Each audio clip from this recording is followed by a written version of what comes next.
Makinig ka. Nakagulo ang schedule. Isiningit lang ako ng stylist ko ngayon at alam mo namang imposibleng makakuha ng oras sa kanya. Hindi kita masusundo. Nanigas ako. Tirik ang araw ng 2:00 ng hapon. Pero nanlamig ang buong katawan ko. Pero anak, nangingini ang boses ko, kakalabas ko lang ng ospital. Sariwa pa ang tahi ko, ang sakit maglakad. Nakuma, huwag ka ngang oa, putol niya, at naimagine ko ang paghirap niya. 3 maliit na tahi lang yan. Sabing doktor laparoscopy lang. Wala yan. Nakableach pa ang buhok ko, hindi ako pwedeng lumabas. Sumakay ka na lang ng bus.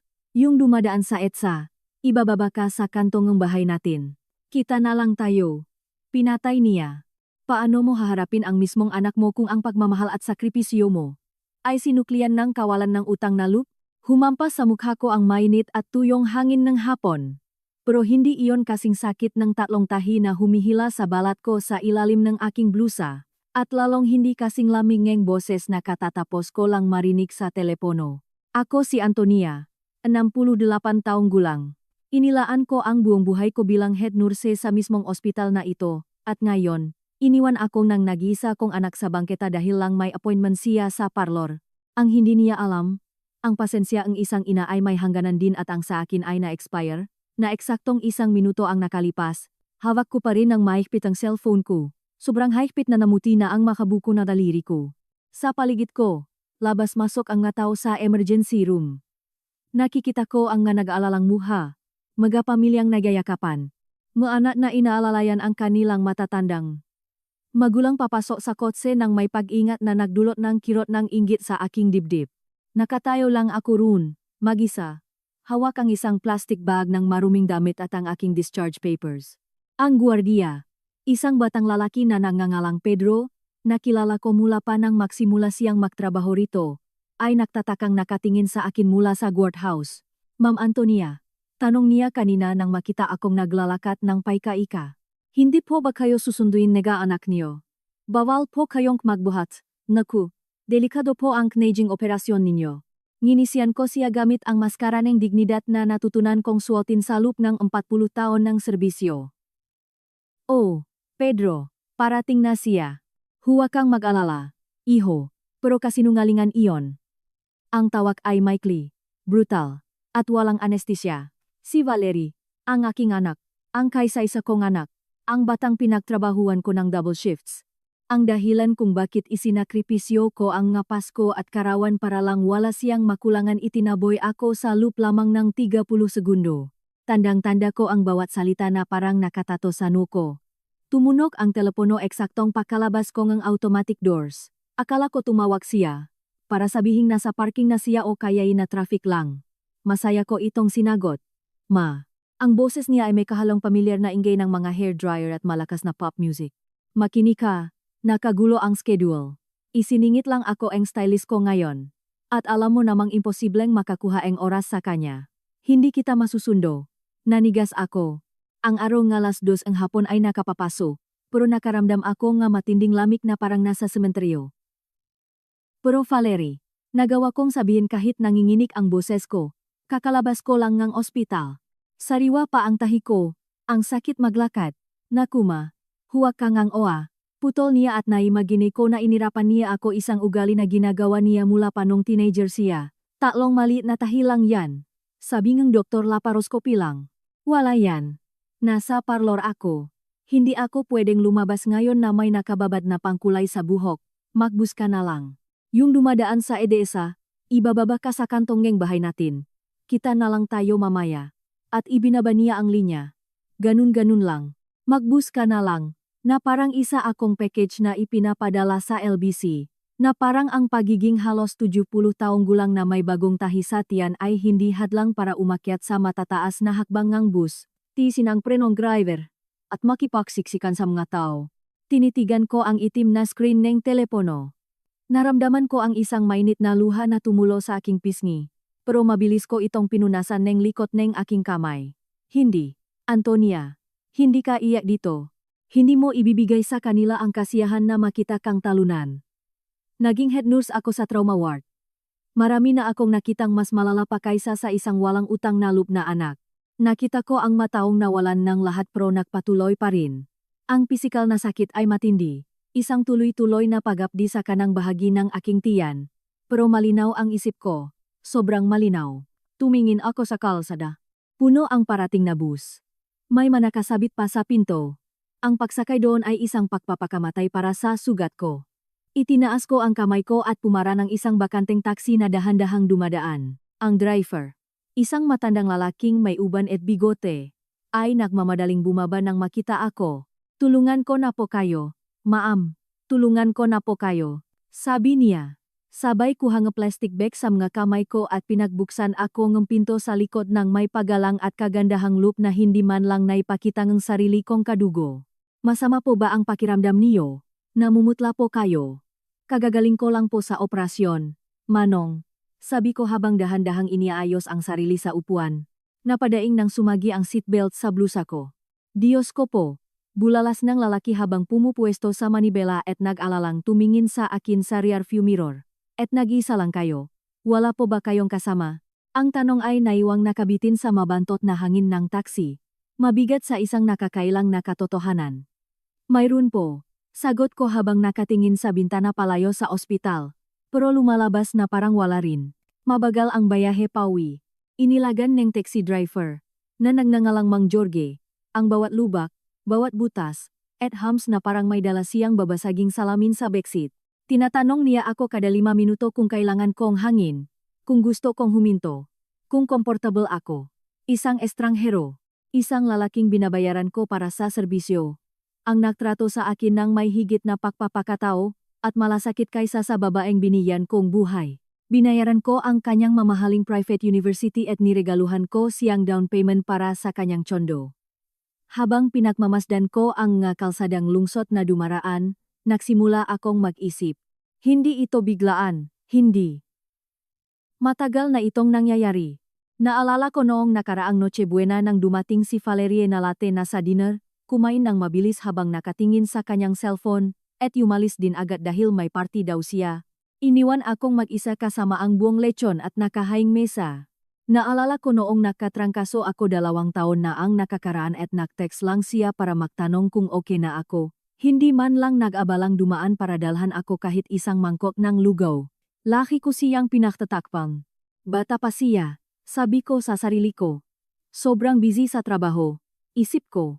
Ganyan lang talaga siya, modernong babae. Pero ngayon, habang binubutas ng pisikal na sakit ang tagiliran ko, naubos na ang palusot ko.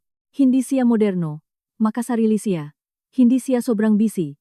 Sadyang wala siyang pakialam sa akin. Nakarating kami sa bahay. Isa itong magandang bungalo. May garden na ako mismo ang nag-alaga. Ang aking ipinakmamalaki.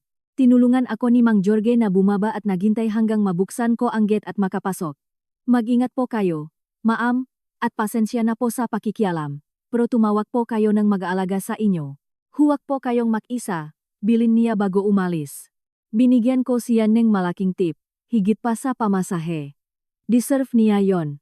Pumasok ako sa tahimik kong tahanan. Amoy kulop at alikabok. Isinara ko ang pinto at sumandal dito sandali, humihinga ng malalim. Ang sakit sa tiyan ko ay sumasabay sa pintig ng puso ko. Dahan-dahan akong naglakad, hakbang-hakbang, hanggang sa kusina. Nagsalin ako ng isang basong tubig. Nanginginig ng kaunti ang mga kamay ko, hindi dahil sa takot, kundi dahil sa matinding galit na nagumpisang kumulo sa aking mga ugat. Naupo ako sa paborito kong sofa sa sala. Mula roon, nakikita ko ang graduation picture ni Valerie na nakasabit sa pangunahing pader. Ang ganda-ganda niya sa kanyang toga, nakangiti na parang pag-ari niya ang buong mundo. Ako ang nagbayad ng ngiting iyon, ako ang nagbayad ng maperpektong ngipin na iyon sa pinakamahal na dentista. Ako ang nagbayad para sa diplomang iyon at ngayon. Ang parehong profesional na iyon ay nakaupo sa parlor nagpapa-highlights habang ang nanay niya ay nag-iisang nagpapagaling sa bahay mula sa operasyon. Magbuska na lang. Paulit-ulit ang linya sa isip ko. Tumingin ako sa wall clock. 3:00 hapon. Nagsasara ang bangko ng 4:00. Hindi na ako nag-isip ng 2 beses. Ang sakit ay naging gasolina. Tumayo ako. Binalewala ang kirot. At naglakad papunta sa aking maliit na opisina. Dun, sa ikatlong drawer ng aking wooden desk, Itinatago ko ang maimportanteng dokumento. Kinuha ko ang asul na leather folder. Binuksan ito sa ibabaw ng mesa. Naroon ang aking life insurance policy. Isang investment na relihiyoso kong binayaran sa loop ng 30 taon. Isang malaking halaga na inilaan para hindi makaproblema si Valerie sa araw na mawala ako. Inilaan para masiguro ang kinabukasan niya. Marahil para sa mga apo na hindi na dumating, dahil wala raw siyang oras para sa bata. Binasa ko ang pangalan ng beneficiary. Valerie Mendez, 100% beneficiary. Tumawa ako. Isang tuyo. Maikling tawa na walang saya. Ubos na ang oras mo, anak. Bulong ko sa katahimikan ng aking opisina. Kinuha ko ang telepono. Tinawagan ang direktang numero ng branch ng bangko. Kilala ko ang manager, si Roberto Martinez, sa loop ng maraming taon. Siya ang humahawak kang savings at investments ko. Palagi siyang mabait. Yung tipong old school banker na kilala ang nga kliyente sa pangalan at hindi sa account number. Magandang hapon. Office po ni Sir Roberto Martinez, sagot ng secretary. Magandang hapon, Ineng. Si Antonia Guzman ito. Kailangan kong makausap si Roberto. Urgent ito. Ma'am Antonia. Kamusta po? Sandali lang po. Parang nasa meeting pa siya.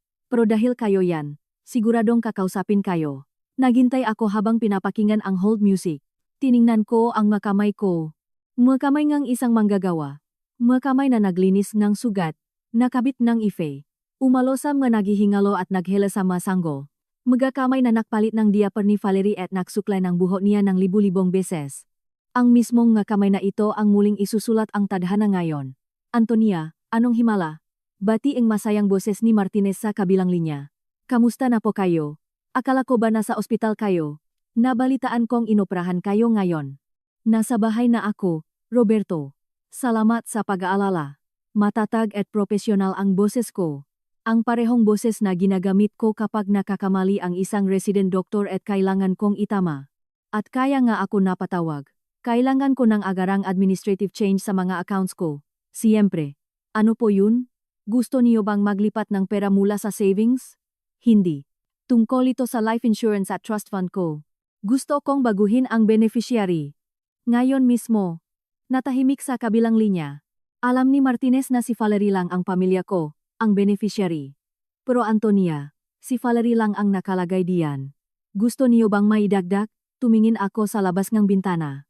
May pusyang golo na naglalakot sa bakod garden ko. Payat, dugyot, lumalaban para mabuhay. Hindi, Roberto, wala akong idadagdag. Gusto ko siyang tanggalin. Gusto ko siyang alisin bilang absolute beneficiary. Antonia, nagiba ang tono niya, naging mas maingat. May nangyari bang masama? Alam niyo naman na ang mga ganitong desisyon ay hindi dapat ginagawa ng padalos-dalos. Gusto niyo bang pag-usapan natin bukas? Hindi ako padalos-dalos, Roberto. Mas kalmado at malinaw pa sa sikat ng araw ang isip ko. Operasyon sa tiyan ang ginawa sa akin. Hindi sa utak. Kung hindi mo kayang gawin ang pagbabago ngayon, sabihin mo para makahanap ako ang ibang bangko na kaya. Hindi po, huwag po kayong magalit. Kayo po ay isa sa mga preferred clients namin. Kung iyan ang gusto ninyo, ayusin namin ang lahat. Kaninong pangalan po natin ilalagay ang benefit? I leave blank muna o kaya ilagay mo pansamantala sa pangalan ng Philippine Red Cross kung kailangan ng sistema na may ilagay. Bukas pupunta ako sa abogado ko para gumawa ng habagong specific clauses. Pero gusto ko ngayon mismo, mawala si Valerie sa papel na dyan. Gusto ko. Kung atakihin ako sa puso ngayong gabi, ni isang sentimo wala siyang makukuha. Maliwanag ba? Maliwanag po, Ma'am Antonia. Gagawin ko agad. Ipapadala ko po ang mga digital documents para sa electronic signature ninyo at bukas, isasayos natin ito sa papel. Salamat, Roberto. At isa pa, i-block mo rin ang supplementary credit card ko, yung hawak niya, maliwanag. Dahil sa lost or stolen po ba? Dahil sa misuse of trust pang-abuso sa tiwala. Mariin kong sabi, ilagay mo cancelled by the principal cardholder. Ibinaba ko ang telepono. Napaupo ako ng tuluyan sa leather chair ng desk ko. Ang ginawang effort ay nakakapagod. Pero nakaramdam ako ng kakaibang kapayapaan sa loob. Ito yung pakiramdam ngang nakapaglinis ka ngang nag-iimpeksiyong sugat. Masakit, Humahapdi. Medyo dumudugo. Pero alam mong kailangan para magsimulang gumaling. Tiningnan kong muli ang litrato ni Valerie. Ang ganda-ganda. Napakasigurado na palaging nariyan ang nanay niya para solusyonan ang buhay niya, para maging safety net niya, personal bank niya, at tagapunas ng luha niya. Tumunog uli ang cellphone ko. Message sa WhatsApp. Binuksan ko. Isang litrato ni Valerie. Nag-selfie siya sa salaman ng parlor. Nakabalot sa aluminum foil ang buhok niya at nakapu sa kamera. Ang caption, "Getting gorgeous. Sorry sa bus. Ma, alam mo naman kung gaano kalala ang traffic. Uuwi ako mamayang gabi para mag-dinner. Magluto ka ngang masarap. Gutom ako. Love you. Magluto ka ngang masarap." Ni hindi man lang nag-alok na mag-uwi ngang pakain. Umasa siya na pag-uwi niya. Ang nanay niya na bagong opera. Ang magsisilbi sa kanya. Hindi ako nag-reply. Ibinaba ko ang cellphone sa desk. Nakataob. Dahan-dahan akong tumayo at pumunta sa kusina. Nagdimpla ako ng chamomile tea at kumuha ng skyflakes. Iyon ang magiging hapunan ko. Naupo ako sa porch ng bahay para panorin ang paglubog ng araw. Ang sakit mula sa matahi ay naroon pa rin. Pinapaalala sa akin ang pisikal na kahinaan ko. Pero sa loob ko, pakiramdam ko gawa ako sa bakal. Dadating si Valerie sa loob ng ilang oras kasama ang kanyang perpektong buhok at mga murang palusot, umaasa na madaratnan ang parehong mapagbigay at sunod-sunurang ina. Hindi niya alam na ang inang iyon ay naiwan na sa bangketang ospital. Ang babaeng nahihintay sa kanya sa bahay ay iba na. Isang babaeng katutuklas lang na minsan. Ang pera lang ang tanging wika na naiintindihan ng ibang tao. Humigop ako ang tesa at ngumiti sa kawalan. Magiging kawili-wili ang gabi. Napakawili-wili. Iba na ang pakiramdam ng katahimikan sa bahay ngayon. Hindi na ito yung mapayapang katahimikan na na-enjoy ko kapag umuwi mula sa night shift sa ospital noon. O ang malungkot na katahimikan na tinanggap ko simula nang mabalo ako. Hindi, ang katahimikan na ito ay may bigat, may tekstura. Ito ang katahimikan ng isang vault bago mabuksan o ng isang operating room bago ang unang hiwa. Dahan-dahan akong tumayo mula sa porch. Lumamig na ang chamomile tea sa tasa. Nag-iwan ang kayumangging mansa sa porselana. Bawat galaw ay isang paalala. Ang tatlong tahi sa tiyan ko ay humihila na parang gustong bumuka. Isang matalim at mainit na kirot ang pumilit sa aking maglakat ng nakuba, pero wala akong pakialam. Ang pisikal na sakit ay kayang tiisin. May pain relievers ako sa medicine cabinet. Ang kailangan kong gamutin ngayon ay ang internal hemorrhage, haking dignidad. At para di dyan, walang tableta. Aksyon lang. Naglakad ako papunta sa kwarto ko. Kailangan kong makakita ng numero. Kailangan kong makakita ng papel. Sa loob ng maraming taon, hinayaan kong ang nakasanayan ang magpatakbo ng aking pananalapi. Lahat ito ay para kay Valerie. Paulit-ulit kong sinasabi na parang isang tangang mantra. Pero tapos na ang nakasanayan. Lumuhod ako sa harap ng mahogany cabinet. Napadaing nang dumampi ang matuhot ko sa charpet at sumakit ang tiyan ko. Tinabi ko ang malumang kahon ng sapatos at nilabas ang portable safe. Yung mabigat na kulay abong metal na binili ng asawa kong si Ernesto 30 taon na ang nakakaraan. Parang 1 tonelada ang bigat nito o baka ako lang ang nanghihina. Ipinatong ko ito sa kama. Ang nga daliri ko, maliksi pa rin. Sa kabilangang pagsisimulang ng arthritis, ay inikot ang combination. Kanan, kaliwa, kanan. Klek, bumukas ang takip na may kasamang ingayngang, kalawanging bisagra. Naroon ang buhay ko, nakabuot sa papel at tinta. Nagsimula akong maglabas ng mga folder ng paisa-isa, at ikinalat ang mga ito sa ibabaw ng floral na kumot. Ang unang kinuha ko ay ang titulo ang bahay na ito. Fully paid na ito 15 taon na ang nakararaan. Isa itong malaking property sa isang subdivision na mataas na ang value ngayon. Prime location ang tawag ng mga real estate agents na laging nagiwan ng flyers sa mailbox ko. Palaging sinasabi ni Valerie na luma at madilim na ang bahay na ito. Na dapat ko na itong ibenta at lumipat sa isang maliit na tsondo para ibigay sa kanya ang sukli. Para ma-invest mo sa negosyo ko. Ma, sabi niya. Ang kanyang imported clothing business na hindi naman umasenso. Pagkatapos, kinuha ko ang pulang folder. Ang titulo ang tsondo sa BGC. Ang kondo na yon ay binili ko gamit ang insurance claim mula sa aksidente ni Ernesto at ang ipon ko sa loob ng 20 taong pag niya night duty. Moderno ito, may view ng park at may 24-hour security. Doon nakatira si Valerie. Binasa ko ang contract of lease na pinirmahan namin 5 taon na ang nakararaan. Isang simpleng papel na nagsasabing pwede siyang tumira dun ng libre habang pinapatatag ang sarili niya financially. 5 taong pagpapatatag. 5 taong kung saan ako ang nagbabayad ng amilyar. Ng mga special assessment due sa admin. At pati na rin ng fire insurance. Siya lang ang nagbabayad ng kuryente at tubig. At minsan namalate pa siya kaya ako ang tinatawagan. Diyos ko, Antonia. Bulong ko habang pinupunasan ang pawisan ko. Kailan ka ba naging bulag?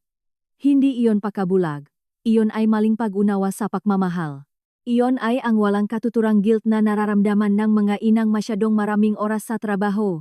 Sinusubukang bumawi sa pamamagitan ng pagbibigay ng luho. Ipinagpatuloy ko ang paghahalungkat. Nahanap ko ang mga passbook. Mayroon akong 3 time deposit accounts. Ang pera ay hindi naman pang milyonaryo. Pero para sa isang 68 taong gulang na babaeng nag-isa, isa itong matibay na pader ng seguridad. Ito ay sapat na pera para kumuha ng luxury private nurse, para mag-travel, para kumain sa magagandang restaurant araw-araw kung gusto ko. Gayunpaman, patuloy akong bumibiling murang kape. Tinatahi ang nga lumang medyas ko, at sumasakayng bus para hindi gumastos.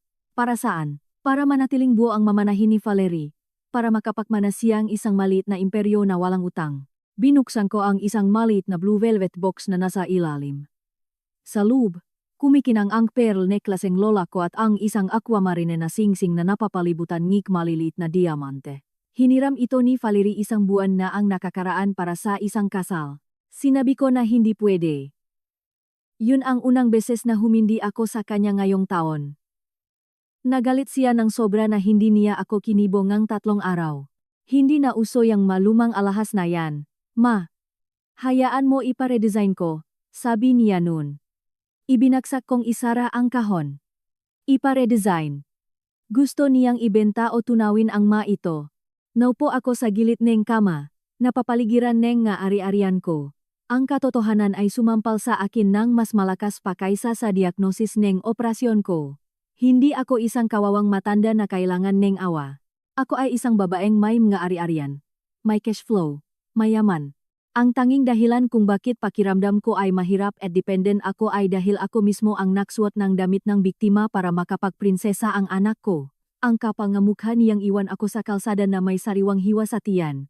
Pero nakatira siya sa kondo ko. Nagmamaneho siyang kotseng tinulungan kong bayaran at inaasahang mamanahin niya ang lahat ng ito. Ang timbangan ng kapangyarihan na akala ko ay nakakiling sa kanya dahil sa kanyang kabataan at sa aking katandaan, ay sa totoo lang, buong-buo na nasa panik ko. Wala siyang kahit anong nakapangalan sa kanya, wala. Ang negosyo niya ay palaging lugi, ang lifestyle niya ay sinusuportahan ko, at ang kinabukasan niya ay nakasalalay ng buo sa aking kagandahang loob. At ang aking kagandahang loob ay sumakay na ang taksi at umalis na ng tuluyan. Tumayo ako at pumunta sa salamin ng vanity table. Tiningnan ko ang sarili ko. Nakita ko ang ibex, ang medyo magulong kulay abong buhok, ang pambahay na duster. Pero tumingin ako ng mas malalim. Nakita ko ang Antonia, na namuno sa trauma, ward nung Lindol Eng, 1990. Nakita ko ang babaeng nagtaguyod sa pamilya ng mamatay ang asawa niya. Nakita ko ang nurse na hindi nanginginig ang kamay nang mag-insert ng ifiline sa isang pasyenteng nag-collapse. Minamalit kanila. Antonia, sabi ko sa refleksyon ko. At ang masama pa, binigyan mo silang permiso. Naalala ko ang isang usapan namin ni Ernesto ilang buwan bago siya namatay. Nasa kwarto rin kaming ito. May sakit na siya at nakaupo sa kanyang silya. Tonita, sabi niya gamit ang pause na boses na nakatatak na sa isip ko. Mag-ingat ka sa bata. Ibinibigay natin ang lahat dahil mahal natin siya, pero nagpapalaki tayo ng isang walang kwentang tao na may mamahaling panlasa. Kapag nawala na ako, huwag mong hayaang kainin kaniya ng buhay. Matapang ka. Pero pagdating sa kanya, nagiging jelly ka. Nang maoras na iyon, nagalit ako sa kanya. Ipinatanggol ko si Valerie. Bata pa lang siya. Ernesto, may mga pangarap siya. Ang laki pala ng tama mo. Mahal ko. Ang laki ng tama mo. Ang sakit mula sa operasyon ay muling sumundot. Nakpapala lang to lang ako. Pero sa pagkakataong ito, hinamit ko ito. Ang sakit na iyon ay ang aking angkla sa katotohanan. Bawat kirot ay isang babala. Huwag mong kalimutan. Tumingin ako sa relo. 5:00 ng hapon. Sinabi ni Valerie na uuwi siya para mag-dinner. magluto kanya masarap. Ang linya na iyon ay lasang suka sa bibig ko. Pumunta ako sa kusina, pero hindi para magluto. Nahanap ako sa drawer hanggang mahanap ko ang hinahanap ko. Isang lumang notebook at pulang ballpen. Naupo ako sa hapakainan. Iniurong ang burdadong mantel na namansahan ni Valerie ng wine nong nakaraang beses at hindi man lang siya nag-alok na labhan. Nagsimula akong magsulat. Hindi ito sulat, kundi isang battle plan. Una, putulin ang cash flow. Pangalawa, bawin ang duplicate keys. Pangatlo, ang kondo. Huminto ako sa number 3, ang kondo. Ang palayasin siya sa kalsada ay masyadong marahas, legal na posible, pero emotionally devastating. Gayunpaman, hindi ba't devastating din na iwan ako sa bangketang ospital? Ang batas na mata sa mata ay hindi hustisya, iyon ay paghihiganti. Pero minsan, kailangan ng hustisya ng kaunting paghihiganti para magbalanse. Hindi ko siya palalayasin ngayon. Hindi, masyado yung mapusok. At ako ay isang babaeng marunong sa diskarte. Kailangan ko munang iparamdam sa kanya ang lamig. Kailangan kong alisin ang invisible na bubong na pumoprotekta sa kanya mula sa ulan ng totoong buhay. Kinuha ko ang cellphone ko, binuksan ang banking app. Kakapasok lang ang pensyon ko. Inilipat ko ang halos buong balanse sa isang investment account na hindi alam ni Valerie na nag-exist. Nagiwan ako sa checking account, yung minsan ginagamit niya by mistake pambayad sa Grab ng eksaktong 100 pesos. Pagkatapos ay hinanap ko ang numero ng admin ng condo building kung saan nakatira si Valerie. Magandang hapon. Si Mrs. Antonia Guzman po ito. Ang owner ng Unit 4B. Sabi ko nang sumagot sila. Ma'am Antonia, kamusta po? Ano pong may tutulong namin? Ganito. May error sa automatic debits ng association dues ko. Simula sa susunod na buwan, gusto kong i-cancel ang auto-debit sa account ko. Ang billing statement ay dapat ipadala physically sa unit at dapat bayaran ng nakatira. Pero ma'am, palagi pong ganun ang sistema niyo. Kapag hindi po nabayaran, puputulan po ang excess sa common areas at sa parking. Alam ko yan ng perpekto. Pakigawa po, ibigay niyo ang bill sa anak ko. Siya na ang bahala. Maliwanag. Ma'am Antonia, ibinaba ko ang linya. Unang suntok, maliit, nakakainis, burokratiko, saktong-sakto sa gusto ko. Nagsimula nang lumubog ang araw.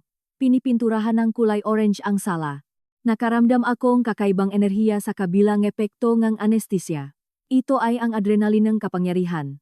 Sa loob ng maraming taon, ang kapangyarihan ko ay ang magsilbi. Magsilbi ng mayos, magsilbi ng mabilis, magsilbi ng menyiti.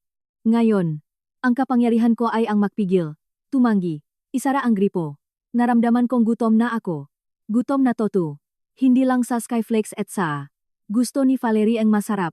Kinuha ko ang telepono at tumawag sa Times El Rincon de Lasado Times, isang high-end Spanish steak restaurant, isang restaurant na paborito namin ni Ernesto, pero matagal ko nang hindi inoorderan dahil masyadong mahal. Magandang hapon. Gusto ko pong magpa-deliver. Ano po yun ma'am? Gusto ko ng isang ribeye steak, medium rare, malaking mixed salad, isang order ng mashed potatoes at isang bote, Malbec Reserve red wine na nasa menu ninyo. At para sa dessert, leche flan. Excellent choice po. Para sa ilang tao po ang kubiertos? Huminto ako sandali. Ninanamnam ang sagot ko. Para sa isang tao lang. Isang set lang ng kubiertos ang ipadala niyo. Ibinaba ko ang linya at pakiramdam ko'y nakagawa ako ngang isang masarap na kasalanan. Gagastos ako sa isang hapunan ngang halagang katumbas ng budget ko sa pagkain ng 3 araw at wala akong pakialam. Habang naghihintay ng pagkain, bumalik ako sa sala. Pinansin ko ang madetale na dati binabalewala ko. Ang masapatos ni Valerie na nakakalat sa entrance mula pa noong nakaraang linggo. Angkot niya sa sabitan. Ma-charger ng cellphone na nakasaksa sa walang lamang socket. Unti-unti niyang sinakop ang bahay ko. Ginawa itong storage room niya. Isang hotel. Pinulot ko ang mga sapatos niya. Hindi ko inayos. Itinapon ko sa isang itim na garbage bag. Kinuha ko ang coat, sa bag. Ang mga charger, sa bag. Hindi ko itatapon ang magagamit niya. Hindi ako halimaw. Pero alisin ko ito sa paningin ko. Ikiklear ko ang area. Tulad ng ginagawa namin sa air bago ang isang prosedure. Ang bahay ko ay muling magiging teritoryo ko.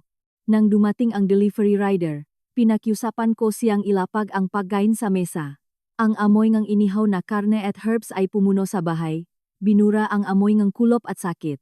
Nagsalin ako ng isang basong wine. Sabing doktor bawal ang alak kapag nag-antibiotics, pero hindi naman ako mamatay sa isang lagok. Nakipagtoast ako sa sarili ko, nakatingin sa garden na nagsisimula ng dumilim, para sa'yo, Antonia, at sa bagong buhay mo. Nagsimula akong kumain ng dahan-dahan, ninanamnam ang bawat subo, malambot ang karne, makatas. Ilang taon na rin simula nang kumain ako ng ganito. Palagi kong ibinibigay ang pinakamasarap na parte kay Valerie. Palagi kong kinakain kung ano ang matira o kung ano ang medyo sunog. Gusto ko ganito. Pagsisinungaling ko, ang haling kong magsinunghaling sa sarili ko. Eksaktong patapos na ako sa desert nang marinig ko ang ingay ng makina. Ang kotse ni Valerie, ang kotse ko, ay pumarada sa harap ng bahay. Sumampa ng kaunti sa bangketa. Gaya ng nakasanayan niya. Dinudurok ang damuhan ko. Narinig ko ang kalabok ng pintong sasakyan. Pagkatapos ay ang mabilis na tunog ng papunta sa entrance. Umikot ang susi sa doorknob. Bumukas ang pinto. May dalang sariwang hangin at mamahaling pabango. Ma, andito na ko. Sigaw niya mula sa pinto. Hindi man lang sumilip para tingnan ako. Grabe ang araw na to. Ang lalangan traffic at ang tagal ng stylist. Pero ang ganda ng kulay. Diba? Pumasok siya sa sala. Ibinagsak ang kanyang mamahaling bag sa sofa. Ang kanyang ash blonde na buhok ay kumikinang ng perpekto. Bago ang suot niya, mukha siyang maningning. Walang pakialam sa anumang sakit. Walang pakialam sa tahi ko. Walang pakialam sa pag-isa ko, sa bangketa. Napahinto siya nang makita akong nakaupo sa mesa kasama ang bukas na boteng wine at ang maruruming plato ng isang masaganang hapunan. Inamoy niya ang hangin. Ang bango. Ano yung in-order mo? Gutom na ko. Lumapit siya sa mesa. Hinahanap ngang kanyang paningin ang kanyang plato, ang kanyang baso, ang kanyang pwesto, pero ang mesa ay nakaset para sa akin lang. Pinunasan ko ang bibig kong table napkin, gamit ang mabagal at sinadyang galaw. Tinitigan ko siya sa mata. Ang magaberdeng mata na naman niya sa kanyang ama. Pero ngayon ay nakatingin sa akin ng may halong pakalito at peg-attitude.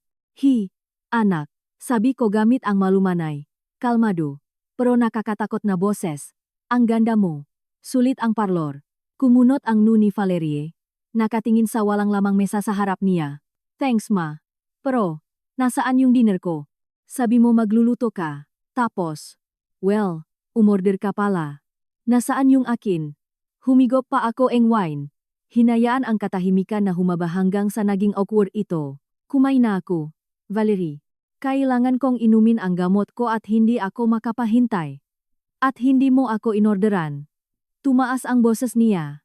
Ang parang batang pag-inarte na laging gumagana para patakbuhin ako sa kusina. Nak-message ako na uwi ako for dinner. Oh, nabasa ko ang message mo.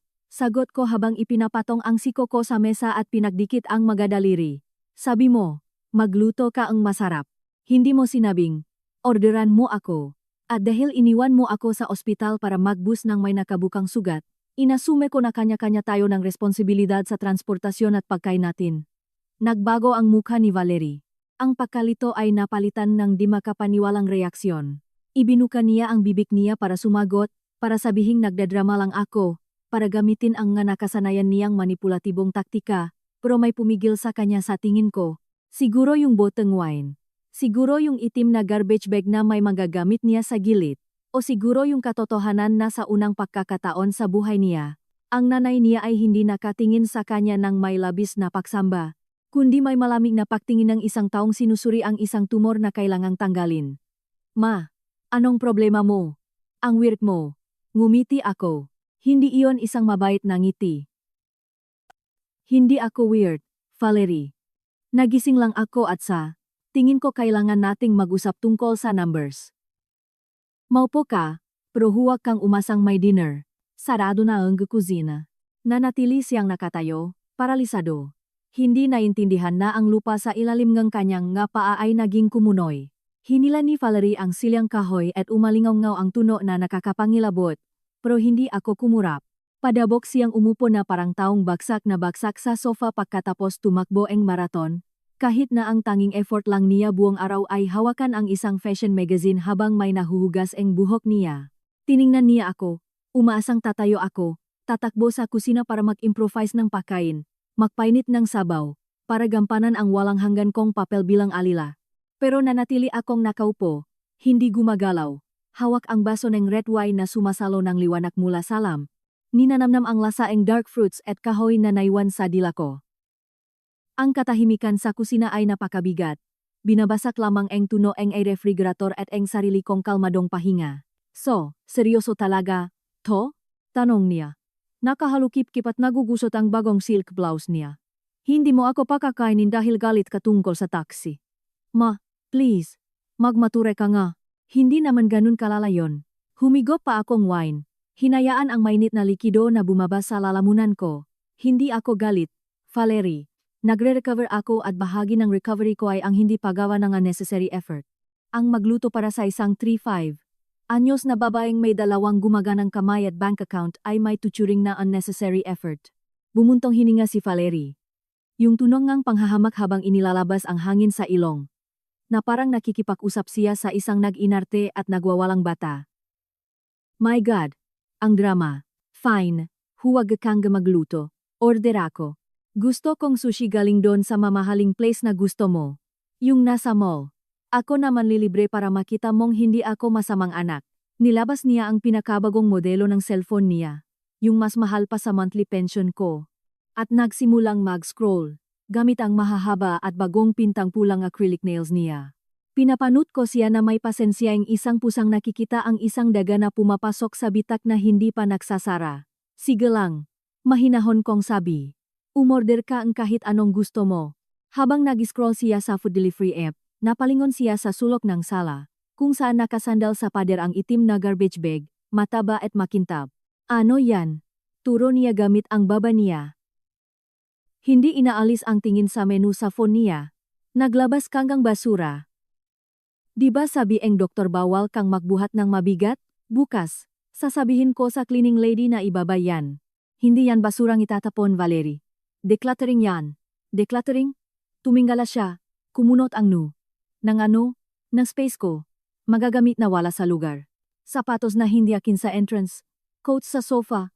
Charger sa dining table. Lahat ng hindi kabilang sa common areas ay kinolekta ko. Ibinaksak ni Valerie ang telepono niya sa mesa ng may malakas na tunog. Nalaki ang mata niya nang makilala niya ang manggas ng kanyang beige wool ko at na sumisilip sa hindi mayos na pagkakatali ng bag. Inilagay mo yung alpaca-coat ko sa garbage bag. Tumaas ng 2 tono ang boses niya, matinis at nakakabingi. Maybre, brapa ka mahal ng coat na yan? Baliw ka ba? Magugusot yan. Mapupuno ng likabok. Tumayo siya at tumakbo papunta sa bag. Binuksan ito ng desperado. Nagsimula siyang maglabas ng mga gamit niya. Ang high heels, isang silk scarf, ilang nagbuhol-buhol na cords. Ginawa niya ito nang may pagmamadaling ang isang taong nahliligtas ng nga natrap sa gumuhong gusali. Yung mga sapatos ko, bulong niya habang hinihimas ang balat nito. Ma, hindi ako makapaniwala. Naapektuhan talaga ngang anesthesia ang utak mo. Paano mo tatratuhin ng ganito ang mga gamit ko? Tinuturing ko ang magamit mo kung paano mo ito ituring. Anak, sagot ko ng hindi naktatas ka boses. Iniikot ang baso sa mantel. Kung iniwan mong nakakalat sa sahig. Inasumo ko na basura yan o wala kang pakialam. Ang bahay ko ay hindi mo walk-in closet o storage. Kung gusto mong alagaan ang mamahaling gamit mo, dalhin mo sa tsondo mo. Nanatili siyang nakatayo. May hawak na isang sapatos sa bawat kamay. Nakatingin sa akin na parang isa akong estranghero na nakapasok sa bahay ng nanay niya. May takot sa mga mata niya. Oh, pero higit sa lahat, pakalito. Ang Antonia na kilala niya ay lalahan ang koat na iyon gamit ang kamay at pupunasan ang nga sapatos na iyon bago itago sa aparador kasama ang nga lavender bags. Wala na ang Antonia na iyon. Namatay siya ngayong hapon sa bangketa ng General Hospital. Ang hirap mong kasama. Bulong niya habang inihagis pabalik ang mga gamit sa loop ng bag ng may galit. Pero ngayon, ay may intensyon siyang iwi ito. Bukas na bukas, kukunin ko lahat ng to. Hindi ko hahayaang sirain mo ang nga damit ko dahil sa kabaliwan ng isang matandang ampalaya. Bumalik siya sa mesa at maring hinawakan ang telepono niya. Order akong sushi at bibilhin ko ang pinakamalaking combo para lang sa sarili ko at kakainin ko to sa harap mo. Bon appetit, sabi ko. Isinubo ang natirang tinapay mula sa dinner ko. Padabog na nag-type si Valerie. Pinili ang mga rolls, appetizers, drinks. Nakikita ko ang reflection ng screen. Sa sunglasses na isinuot niya sa ulo na parang headband. Confirm order. Processing payment. Naghintay ako. 1, 2, 3 segundo. Tumunog ang phone ng maikli at nakakainis. Isang pulang notification ang lumabas sa itaas. Kumunot ang nu ni Valerie. Weird, bulong niya. Sabi may error daw sa card. Siguro yung app, laging nag-crash. Sinubukan niya ulit. Confirm order. Processing. Pip pip. Payment method declined. Please try another card. Nakita kong nanigas siya. Ang card na iyon, ang Visa Platinum na nagtatapos sa 489, ang kanyang Magic One, yung ibinigay ko 5 taon na ang nakararaan para sa emergencies at ginagamit niya sa lahat ng bagay. Gasolina, damit, salon, dinner kasama ang nga kaibigan, ang card na binabayaran ko buwan-buwan. Nilulunok ang galit ko tuwing nakikita ko ang statement of account.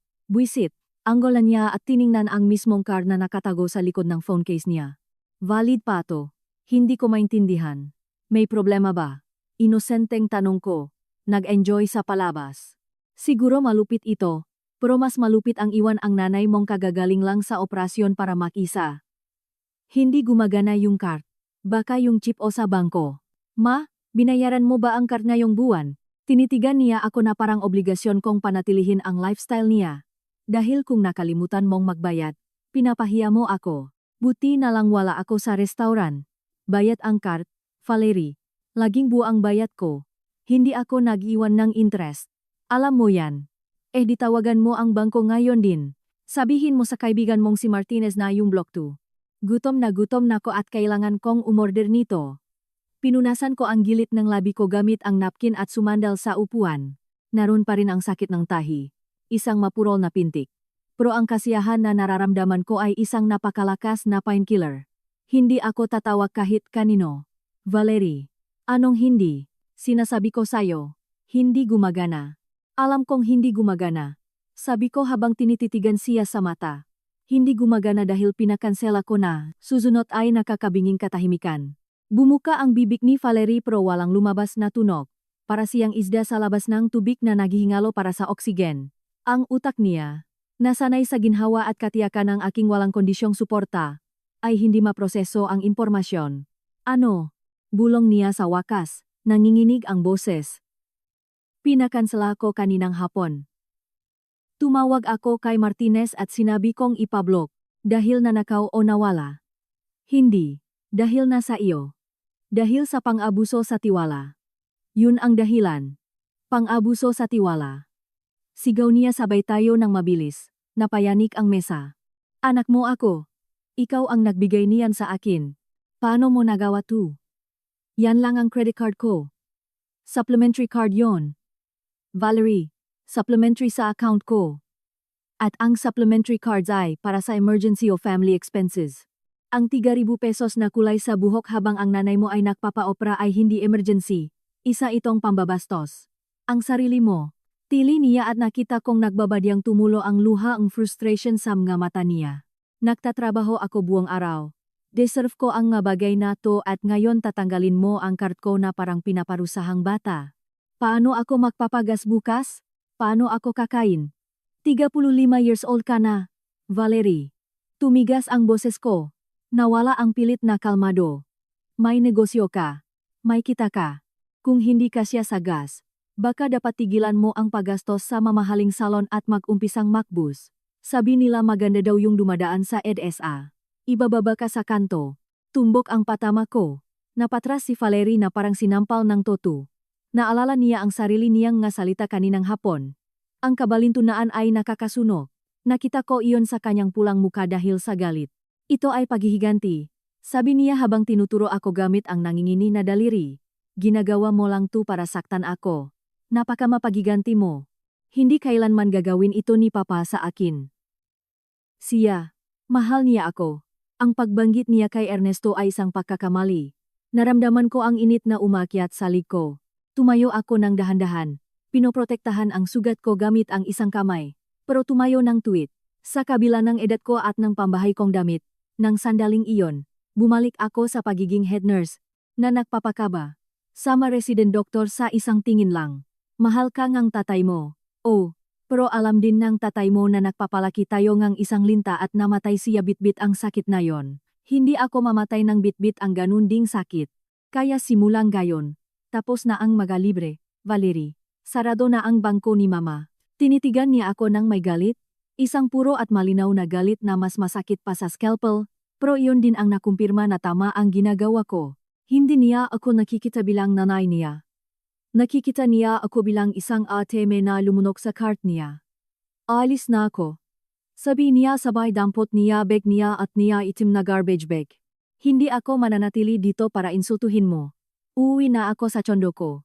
Dun kahit papaano may peace of mind ako. Ah. Mabuti na banggit mo yan.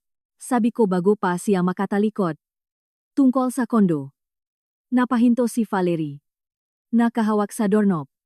Dahan-dahan siyang lumingon ng may mukhang punong-punong pagdududa. Nakatanggap na siya ang 2 suntok. Hinihintay niya ang pangatlo. Ano bang problema sa condo ko? Tanong niya. Nagde-defend. Akin iyon. Ikaw ang pumirma sa papel. Hindi mo yon pwedeng bawiin. Hindi ko babawiin. Ang contract of lease ay valid pa rin. Pero tumawag ako sa admin ng building ngayon. Para saan? Ang boses niya ay sinulit ng kaba. Para itama ang isang administrative error na pinatagal natin ng ilang taon. Ang association dues, yung 15,000 pesos monthly na auto-debit mula sa retirement account ko. Namutla si Valerie. Alam na alam niya kung magkano ang maintenance ng luxury building niya. Gym, pool, armed security, gardens. Sinabihan ko sila na simula next month, ang nakatira sa unit, na ibig sabihin ay ikaw, ang magbabayad, at dahil 20 na ngayon, ang susunod na due date ay sa loob ng 10 araw. Inirekomenda ko na makipong ka na. Mahigpit sila sa makalatamahbayad. Sabi nila pinuputulan ng tubig peg 5 days late at tinatanggalan ng access sa parking. Well, nakakahiya naman kung kailangan mong iwan ang kotse mo sa labas. Binitawan ni Valerie ang garbage bag. Bumaksak ito sa sahig na may kasamang malakas na tunog. Hindi mo pwedeng gawin yan, utal niya. Wala akong pera. Mahina ang negosyo. Ma, parang awa mo na. Ang laking 15,000 pesos. Welcome sa totoong mundo.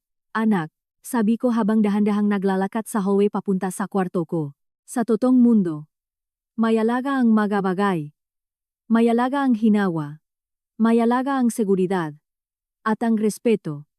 Pinaghihirapan. Ma, hindi mo ako pwedeng iwan ng ganito. Sigaw niya sa likuran ko.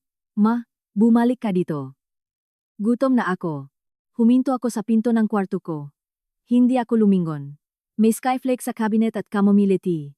Maganda yan para sa nerbiyos at sa gutom. Pumasok ako sa kwarto at nilok ang pinto. Narinig ko ang kanyang napigil na sigaw. Pagkatapos ay iyak. Yung manipulatibong iyak na laging nakpapalambot ng puso ko. Pero ngayong gabi, ang puso ko ay nakabaluti. Lumapit ako sa kama at maingat na naupo. Ang pagod mula sa pagtatalo ay nakakaubos ang lakas. Naramdaman ko ang ngatahi na humihila sa balat ko. Isang babala na sumobra ako sa pisikal na gawain. Pero malinaw ang isip ko. Narinig ko ang mabibigat na yabak sa sala. Pagkatapos ay ang tunog ng front door na isinara ng malakas kaya yumanik ang nga bintana. Pagkatapos ay ang makina ng kotse. Umarangkada ng agresibo at mabilis na lumayo. Umalis na siya. Naiwan akong mag-isa sa dilim enehe kwarto ko. Napapalihiran enehe meha papel ko. Enehe aking nabawing financial security. Enehe aking naibanggong dignidad. Humiga ako ng nakatihaya, nakatingin sa kisame. Isang luhang nakawala ang tumulo mula sa gilid ng mata ko at binasa ang unan. Umiyak ako para sa anak na inakala kong meron ako, para sa matamis na bata na minsan ay iginuhit ako gamit ang Crayola. Pero wala na ang batang iyon. Ang babaeng lumabas mula rito ay isang estranghero na kailangang matuto ng isang napakahirap na leksyon. At ito ay umpisa pa lang. Ngayon kinuha ko ang credit card at ang ginhawa. Bukas kukunin ko ang pamana. Ipinikit ko ang mga mata ko at sa unang pagkakataon sa loob ng maraming taon, hindi ako nagdasal para maging maayos ang lahat para kay Valerie. Nagdasal ako na sana magkaroon siyang lakas na matutong mabuhay kapag bumuka ang lupa sa ilalim ng kanyang mapaa, dahil ako ang may hawak ng pala, at kakasimula ko palang mahukay. Ang tunog ng pahinga ko ay pumuno sa kwarto. Bukas ay isa na namang araw at may appointment ako sa abogado. Kinaumagahan, maulap ang langit na may kulay abong liwanag na madalas magpalungkot sa matao, pero para sa akin, perpekto ito para sa dapat kong gawin. Maaga akong bumangon. Hindi pinansin ang sakit sa ibabang bahagi ng tiyan na nanatili doon, tapat na parang masakit na anino. Ininom ko ang painkillers ko kasama ng isang matapang na black coffee at nagbihis, hindi ng pambahay na duster, kundi isang navy blue pantsuit na ginagamit ko para sa mga importanteng meeting sa ospital. Nag-makeup ako ng kaunti para itago ang pamumutla at tumingin sa salamin. Wala na ang bakas ng kawawang matanda kahapon. Ngayon, mukha akong kung sino talaga ako. Ang may-ari ng lahat. Saktong alas 9, nasa opisina ako ng notaryo. Si Ate Gomez. Mabilis lang ang meeting. Sinubukan niya akong pigilan. Gamit ang boses na ginagamit ng lalaking abogado kapag nakakakita ng isang matandang babaeng gumagawa ng drastic na desisyon. Sigurado po ba kayo, Ma'am Antonia? Masyado po itong pinal na desisyon. Pinirmahan ko lang ang mapapel ng may matatag na pulso na hindi man lang nanginig kahit minsan. Paglabas ko roon na may dalang folder, pakiramdam ko ay mas magaan pa ako sa hangin. Umuwi ako bandang tanghali. Naupo ako sa armchair ko. Ipinatong ang folder sa center table. At naghintay. Alam kong tutunok ang telepono anumang oras. Naigalaw ko na ang mapiyesa sa chessboard at ngayon turn na ngang. Tinanggalan ko ron ng reyna. Hindi ko na kailangang maghintay ng matagal. Bandang 12:30, nagsimulang mag-vibrate ang cellphone ko sa mesa. Anak. Ang lumabas sa screen. Hinayaan ko itong tumunog ng 3 beses bago sagutin. Humihinga ng malalim. Hello, matipid kong sagot. Ma, sobra na. To. Ang boses ni Valerie ay isang hysterics na sigaw na halos bumasag sa eardrum ko. Nasa entrance ako ng condo building at hindi tumataas ang barrier. Sabi ng guard, nakablock daw yung access tag ko. May pila ng mga kotse sa likod ko na bumubusina.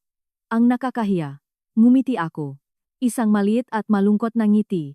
Hello, Valerie. Good morning din sa iyo. Tigilan mo ko sa ganyan. Sigaw niya. Ayusin mo to ngayon din. Ang tangang guard. Sabi niya may order daw mula sa admin dahil hindi bayad o kung ano man. Sabihin mo papasukin ako. Kailangan kong umakyat para magpalit. Hindi tanga ang guard, Valerie. Ginagawa lang niya ang trabaho niya at tama siya. Nagutos ako kahapon. Tulad ng sinabi ko sa'yo. Simula ngayon, ikaw na ang magbabayad ng association dues at dahil may balance na hindi ko na binayaran automatically ngayong buwan, blinok ka ng system sa common areas. Kasama doon ang parking. Natahimik sa kabilang linya, binasak lang nga malayo-layong busina nga nainip na sasakyan. Sinasabi mo bang hindi ko may paparada ang kotse ko sa sarili kong bahay? Sa bahay ko, Valerie, sa kondo ko. At yun ang sinasabi ko sa'yo. Malinaw ang rules ng Chondo. Pag hindi ka nagbayad, hindi ka makakapasok na may sasakyan. Kailangan mong mahanap ng parking sa labas. Sa labas? Magagasgasan ang kotse ko. Delikado dun. Ma, this is ridiculous. Ayong block mo to. Hindi na. Anong hindi? Hindi. Ang maikling salita na hindi ko kailanman sinabi sa'yo noong bata ka pa at ngayon matututunan mo na sa sapilitang paraan. Wala na akong babayarang ni isang sentimo para sa maintenance na yan. Kung gusto mong ipasok ang kotse, bumaba ka. Pumunta ka sa admin at magbayad ka. 15,000 pesos plus penalties. Wala akong 15,000 na cash ngayon. Basak ang boses niya. Napunta mula sa galit papunta sa panik. Kinansela mo ang card ko kahapon. Wala akong pambayad. Edi iwan mo ang kotse sa labas at maklakat ka. Tulad ng paglakad ko papunta sa taxi kahapon kahit bukang-buka ang tiyan ko. Mahirap ang buhay. No. I hate you. Sigaw niya at pinatay ang tawag. Tiningnan ko ang telepono at nakaramdam ng kirot sa puso. Pero hindi ko hinayaang umiyak. Mas mabuti na ang galit kaysa sa walang pakialam. At least ang galit nangangailangan ng effort, nangangailangan ng pakilala. Hanggang kahapon, invisible ako sa kanya. Parang isang furniture lang na naglabas ang pera. Ngayon, ako ang kontrabida. Mas pipiliin kong maging kontrabida kaysa maging biktima. Alam kong pupunta siya. Hindi sumusuko si Valerie sa harap ng balakid. Siya yung tipong gigibayin ang pinto at ipapatawag ang manager. At ang manager ay naghihintay sa kanya. Pakaraan ng kalahating oras, narinig ko ang preno ng makinangeng kotse ng padabog sa harap ng bahay ko. Hindi niya ipinasok sa garahe. Iniwan niya sa kalye. Siguro maling-mali ang pagkaparada. Umalingaw-ngaw ang pagsara ng pinto na parang putok ng baril. Pumasok siya sa bahay na parang bagyo. Magulo ang buhok niya. Kalat ang makeup at namumula ang nga mata. Sa unang pagkakataon matapos ang maraming taon, muha siyang totu, walang Instagram filters, walang porma ngang mayamang spoiled brat, muha siyang desperado. Ikaw, tinuro niya ako. Naglalakat palapit sa akin ng parang mananakit. Nabalo ka na. Tatawag ako ng doktor para i-evaluate ka. Dementia na to. Inaatake mo ako. Nanatili akong nakaupo. Naka-cross legs ng elegante. Pinoprotektahan ang tahi ko gamit ang unan sa kandungan. Maupo ka, Valerie, at hinaan mo boses mo. Hindi kailangang malaman ng makapitbahay ang pagwawala mo. Hindi ako nagwawala. Sinabunutan niya ang sarili. Pinahiya mo ako sa harap ng mga guards. Kailangan kong iwan ang kotse 3 blok ang layo. Naglakat ako sa ilalim ng araw. Welcome sa mundo ko kahapon. Malamig kong sabi. May nag-offer ba sayo ang upuan sa bus o sinabihan ka rin nilang magbus na lang? Napahinto siya. Humihinga ng malakas. Bumaksak siya sa sofa sa harap ko. Nakatingin sa akin na parang isa akong halimaw. Ma, seryoso ba? Anong problema mo? Naintindihan ko na nasaktan ka dahil sa ospital. Sorry na. Okay. Sorry. Ayan, nasabi ko na. Nakamali ako. Na-stress lang ako sa buhok ko. Hindi ako nag-isip. Pero hindi mo pwedeng sirain ang buhay ko dahil lang sa isang pagkakamali. Ibalik mo yung card at bayaran mo yung maintenance. Pangako, bibisitahin na kita ng mas madalas. Ang masori niya ay parang hungkak, parang mapakang barya na nahuhulog sa walang lamang alkansya. Bibisitahin kita ng mas madalas. Parang ang presensya niya ay isang banal na regalo na kailangan kong bayaran sa pamamagitan ng monthly subscription. Hindi ito tungkol sa pagbisita, Valerie. Tungkol ito sa consequences at wala ka pang nakikita. Tinuro ko ang folder sa mesa. Buksan mo. Tiningnan ni Valerie ang big folder ng may pagdududa. Ano to? Ang kinabukasan mo. O kung anong natitira dito. Inabot niya ang kamay niya at kinuha ang nga dokumento. Dinaluhan ng kanyang mata ang unang linya. Nakita ko ang eksaktong sandali kung kailan nagets ng utak niya ang nakasulat. Nanlaki ang nga mata niya. Bahagyang bumuka ang bibig niya. Last will and testament? Bulong niya. Revocation of beneficiaries. Ma, anong ginawa mo? Basahin mo ng malakas. Clause number 3. Lumunok si Valerie. Nagsimulang manginig ang mga kamay niya. Nalalamukot ang papel. Binabawi ko ang anumang naunang probisyon pabor sa aking anak, na si Valerie Mendez Guzman, at itinalaga bilang soleher ngang lahat ng aking ari-arian, personal at real estate, pati na rin bilang sole beneficiary ng aking mga life insurance. Huminto siya, tumingala ng namumutla na parang kandila, sa Philippine Red Cross, sa Cancer Foundation. Ma, malaking pera to. Ito yung bahay, yung tsondo, pati savings mo. Eksakto. Hindi mo ako pwedeng i-disinherit. Ako lang ang anak mo. Illegal to? Hindi illegal. Dito sa Pilipinas, may kalayaan akong gumawa ng will as long as hindi na compromise ang legitime. Pero ang nga life insurance at savings, 100% control ko yan. At dahil isa ka ng adult, independent, at professional na babae, inassume ko na hindi mo kailangan ng tulong ng isang matandang bali. Inihagis ni Valerie ang mga papel sa mesa na parang nakakapaso. Blackmail to, ginagawa mo lang to para takutin ako. Bukas, babaguhin mo rin yan. Hindi, Valerie, hindi ko yan babaguhin. Nanotaryohan na yan at nanotify na ang insurance. Kung mamatay ako sa galit ngayon, maiwan lang sayo kung anong suot mo. Wala nang iba. Nagsimula siyang umiyak. Pero sa pagkakataong ito, hindi ito iya ang pagmamanipula. Isa itong iya ang purong takot. Ang takot ng isang taong nakikita, kung paano gumuho ang kastilyo ang baraha, kung saan niya itinayo ang buhay niya. Pero paano naman ako? Humihigbi siya. Anong gagawin ko? Hindi kumikita ang negosyo para mabuhay. Ma, alam mo yan. Sapat lang pambayad sa mga empleyado. Nabubuhay ako dahil sa tulong mo. Kung kukunin mo ang tsondo at pera, pupulutin ako sa kangkungan. Kung ganun, nire-recommend ko na mahanap ka ng trabaho. Totong trabaho, yung may schedule, may boss, at fix na sweldo. May college degree ka na binayaran ko at nakasabit lang na parang display. Gamitin mo. Walang kukuha sa akin. 35 na ako at wala akong real experience. Hindi pa huli para magsimula. Ako nagsimula ulit sa wala nung mamatay ang papa mo. Kaya mo rin gawin yan. Tumayo si Valerie. Galit na pinupunasan ang luha niya. Ang takot niya ay muling nagiging agresyon. Hindi ako papayak dito. Iko-contest ko ang will. Sasabihin ko na wala ka sa tamang pag-iisip dahil sa surgery at magamot. Subukan mo. Kalmado kong sabi.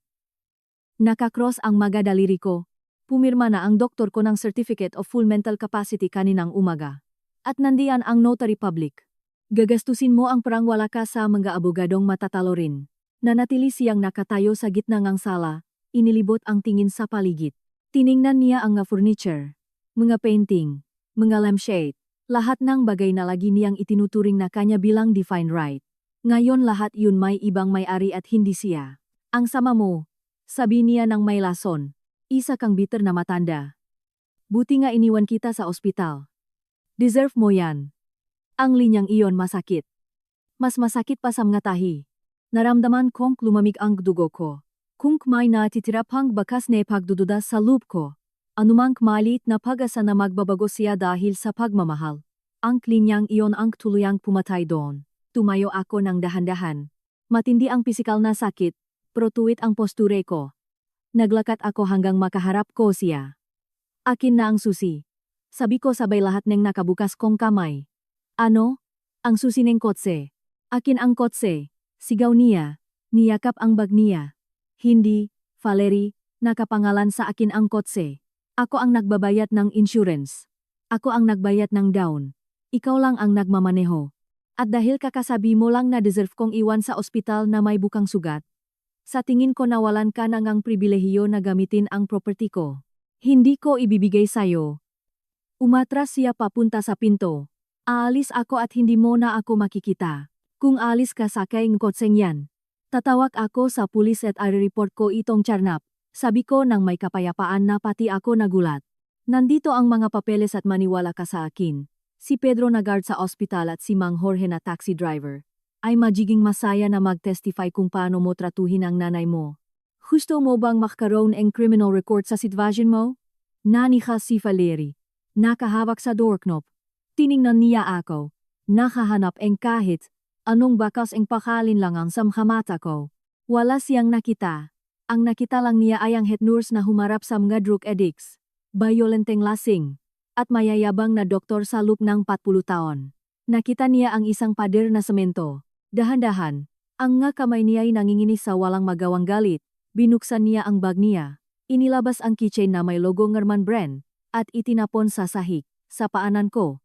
Ang metallic sound ay umalingaw-ngaw sa katahimikan ngeng sala na parang sintensya. Sana mabulok ka sa pera mo. Dura niya. Hindi nabubulok ang pera. Anak. Ang nabubulok ay ang kaluluwa kapag ang isang tao ay walang utang na loob. Binuksan ni Valerie ang pinto. Ang araw ngang hapon ay biglang pumasok. Pinapailaw ang kanyang natalo pero mapakmataas na figura. At ngayon, paano ako alis? Tanong niya. Lumilingon sa huling pagkakataon. Wala akong kotse. Wala akong card. Wala akong pera. Yumuko ako ng may hirap, napadaing ng hindi sinasadya, at pinulot ang susi mula sa sahig. Nakaramdam ako ang kapangyarihan hawak ito. Mabigat na hustisya. Lumapit ako sa maliit na mesa sa entrance. Binuksan ang drawer at kumuha nga 50 pesos. Lumapit ako sa kanya at inabot iyon.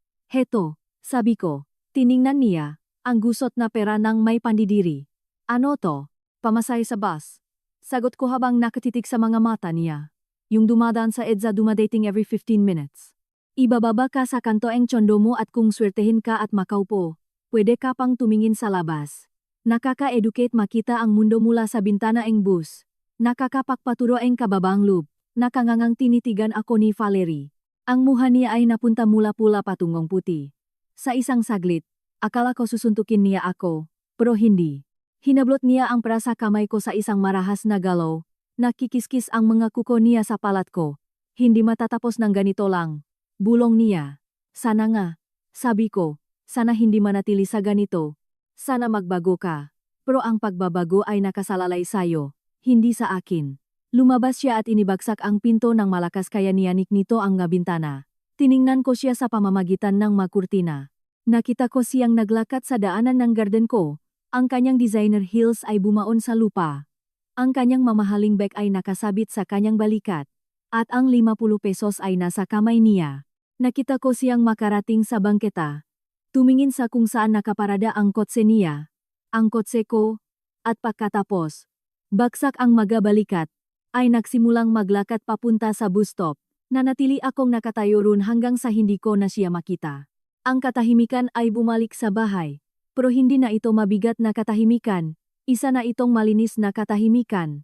Bumalik ako sa sala, nagsalin ng isang basong tubig, at uminom ulit ng painkiller.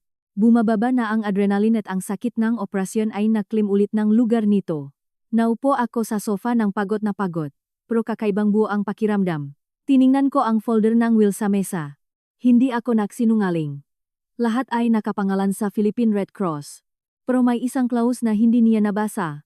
Isang maliit na clause sa dulo na nagsasabing ang testamen ay maaring bawiin kung ang beneficiary ay makakapagpatunay sa pamamagitan ng paghusga ng isang komite na nagbago ang kanyang pag-ugali at kinuha ang responsibilidad ng kanyang nga aksyon sa loob ng hindi bababa sa 2 taon. Hindi ko siya inidisinherit dahil sa galit. Inidisinherit ko siya para iligtas siya. Para pilitin siyang lumaki. Kung makakasurvive siya diyan sa labas, sa totoong mundo, nawala ang aking safety net, marahil lang, mababawi ko, ang anak na nawala sa akin maraming taon na ang nakararaan. At kung hindi, well, at least makakatulong ang pera ko sa mga taong totoong nangangailangan nito. Tiningnan ko ang susingeng kotse sa kamay ko. Bukas, magpo-post ako online para ibenta ito. Hindi ko kailangan ng ganyan kalaking kotse. Sa mabebenta ko rito, ayusin ko ang garden at baka mag-travel ako kapag natanggal na ang mga tahi ko. Tumunok ulit ang telepono. Si Roberto Martinez mula sa bangko. Ma'am Antonia, pasensya na po sa abala. May nakikita akong attempt ng recurring charge ng Netflix sa cancelled card. I-authorize niyo po ba? Natawa ako ng malakas. Isang tawa na sumakit sa tiyan ko, pero nagpagaling sa kaluluwa ko. Hindi, Roberto, huwag mong i-authorize. Manut kamo siya ang local channel. Sabi nila maganda daw ang nga teleserye. Ibinaba ko ang tawag. Unti-unting lumulubog ang hapon sa ibabaw ang bahay ko. Nag-iisa ako. Masakit ang katawan. Et matanda na. Pero sa unang pagkakataon matapos ang matagal na panahon, malaya ako. At si Valerie. Malapit nang matuklasan ni Valerie na ang bus ay walang hinihintay. Kahit ang nga pinatalsik na prinsesa. Bukas magumpisa ang totoong pagsubok. Dahil madali lang ang manira. Ang mahirap ay ang hawakan ang mapiraso ng hindi ka nasusugatan. At handa akong dumugo ng kaunti pa kung ibig sabihin niyon ay titigil na ang anak ko sa pagiging linta at magiging isang totoong babae. Ipinikit ko ang nga mata ko at pinakinggan ang tunog ng hangin sa mga puno. Parang tagumpay. 6 na buwan na ang lumipas simula noong hapong humampas ang mainit na hangin sa mukha ko sa labas ng ospital. Ngayon, ang hanging pumapasok sa bintana ng kusina ko ay amoy lupang basa at bagong bulakat na sampagwita. Ang paklat sa tiyan ko ay isa na lang manipis at pilak na linya. Isang tahimik na paalala sa balat ko na hindi na masakit hawakan, pero patuloy na gumaganap sa layunin nitong maging historic memory. Hinihimas ko ang linyang iyon kada umaga bago magbihis. Hindi dahil sa awa, kundi dahil sa pasasalamat. Sa sugat na iyon, nakawala ang sunod-sunurang Antonia. At pumasok ang babaeng umiinom ngayon ng kape ng tahimik. Pinapanood ang araw na pinapailaw ang mga tilas sa sahig na kumikinang dahil gusto kong kumikinang, at hindi dahil may inaasahan akong bisita. Nagbago ang ritmo ng buhay ko. Dati, nasusukat ang oras ko base sa pangangailangan ni Valerie, nga tawag niya, krisis niya, nga gusto niya, utang niya. Ngayon, ang oras ko ay nasusukat sa mga tasa ng saan na in-enjoy ko. Sa mga pahina ng libro na sa wakas ay nababasa ko na, at sa mga gathering tuwing Huwebes kasama ang nga bago kong kaibigan. Ibinenta ko ang malaking SUV 4 na buwan na ang nakakaraan. Hindi ko kailangan. Gamit ang pera. Ipinaayos ko ang bubong ng bahay. Pinalitan ang heater na sira. At bumili ng maliit na kotse. Compact at matipid sa gas. Kulay cherry red na ayon kay Valerie ay katawa-tawa daw para sa isang babaeng kaedad ko. Natawa ako sa mismong mukha niya nung sinabi niya yon. Hustong-husto kong katawa-tawa ito. Hustong-husto kong akin ito. 10:00 ang umaga. Narinig ko ang doorbell. Hindi ito ang nainip na tunog ng susi na inikot sa doorknob, dahil nagpalit ako ng kandado ng pinto ng sumunod na linggo matapos ang away namin. Ngayon, kung gusto ang anak ko na pumasok sa bahay ang nanay niya, kailangan niyang mag-doorbell at mahintay na magdesisyon akong pagbuksan siya. Ito ay isang maliit at technical na detalye. Pero psychologically, ito ay isang Great Wall of China. Pinunasan ko ang nga kamay ko sa apron ko at nagpunta para buksan ang pinto. Nakatayo si Valerie sa porch. Iba na ang itsura niya. Ang perpektong, ash blonde na buhok ay nawala na. Ngayon, ang natural niyang brown na buhok ay nakatali sa isang simpleng ponytail. Hindi siya nakasuot ng designer clothes, kundi simpleng maong at puting cotton blouse. Mas pumayat siya, pero hindi yung payat gym, kundi yung payat ng isang taong naglalakad palagi at kumakain ng tamalang. Ma, sabi niya. Ang tono niya ay wala na yung mapag-utos na tinis. Mukha siyang pagod. Anak, pasok. Maghihiwa sana ako ng prutas. Pumasok siya at ipinagpag ang sapatos niya sa doormat nang may sobrang pag-ingat. Dati-rati, papasok siya habang nakakalatkat ng putik nang hindi man lang nag-isip. Pinagmasdan ko siya habang naglalakad papunta sa kusina. May bitbit siyang eco bag sa balikat, hindi ang designer bag na kasing halagang bagong ref. Naupo kami sa mesa. Ipinagsalin ko siyang kape. Ininom niya ito ng black at walang asukal. Dati nagrereklamo pa siya at nagpapahanap ng almond milk foam. Kamusta ka? Tanong ko habang naupo sa harap niya. Pagod. Pag-amin niya habang hinihimas ang mabukong-bukong angkles. Niya, nakakapagod ang shift sa store. Ang nakatayo ng 8 hours para mag-serve ng tao. Hindi ko alam na pwede palang maging ganong kabastos ang mga tao. Ma, kahapon may isang babae na sinigawan ako dahil wala kaming sizenya at itinapon niya yung mga damit sa sahig. Kailangan kong yumuko at pulutin habang masama ang tingin niya sa akin. Napangiti ako sa loob ko. Isang ngiti na hindi umabot sa mga labi ko, pero nagpainit ng dibdib ko. Poetic justice times ang tawag nila rito. Minsan nakakalimutan, mga tao na ang nagseserve sa kanila, ay tao rin. Malumanay kong sabi, mahirap magsilbi. Ginawa ko yan ng 40 taon sa ospital. Kailangan ng pasensya. Tiningnan ako ni Valerie at nakita ko ang isang kislap ng pakilala sa mga mata niya. Sa unang pagkakataon, parang naintindihan niya na ang ginagawa ko ay hindi lang ang mag-inject ng gamot, kundi ang lunukin ang pride ko araw-araw para mag-uwi ng pagkain sa mesa. Oh, kailangan ng pasensya, buntong hininga niya. At yung manager ko, napakabwisit. Binawasan niya ang sweldo ko nung nalate ako kasi nasiraan ang bus. Nandun ang magic word, bus. May mga diskartong public transport. Kumong ko abang gimihigop sa tasako. Kailangan mong gimali na may 30 minutes allowance. Natutunan ko na, sabi niyang nagpaparaya. Ngayon umalis na akong kusi. Call me kumenta. Ma, seryoso, sobrang sakit ngang nga pa ako. Hindi ko alam kung paano mo natis yung double shifts mo nun. Sa komportableng sapatos at sa pag-alam na worth it ang sakripisyo, sagot ko na nakatitig sa kanya. Kasya ba sa'yo yung sweldo mo? Ito ang testing question. 3 buwan na ang nakakaraan. Ang tanong na ito ay prelude sa paghiram niya ng pera. Ibinaba ni Valerie ang tingin sa tasa niya, nilalaro ang hawakan. Sapat lang pambayad sa upa ang kondo. I mean, yung maintenance na ako na ang nagbabayad, tapos kuryente, tubig, at pagkain. Walang natitira sa akin. Kailangan kong i-cancel ang gym membership at ang unlimited data plan ng phone ko. Ngayon, wifi na lang. Ganyan talaga pag nagumpisa pa lang. Sabi ko, nang hindi nag-offer ng kahit isang piso, propra mo yan. Walang pwedeng sumumbat sa'yo.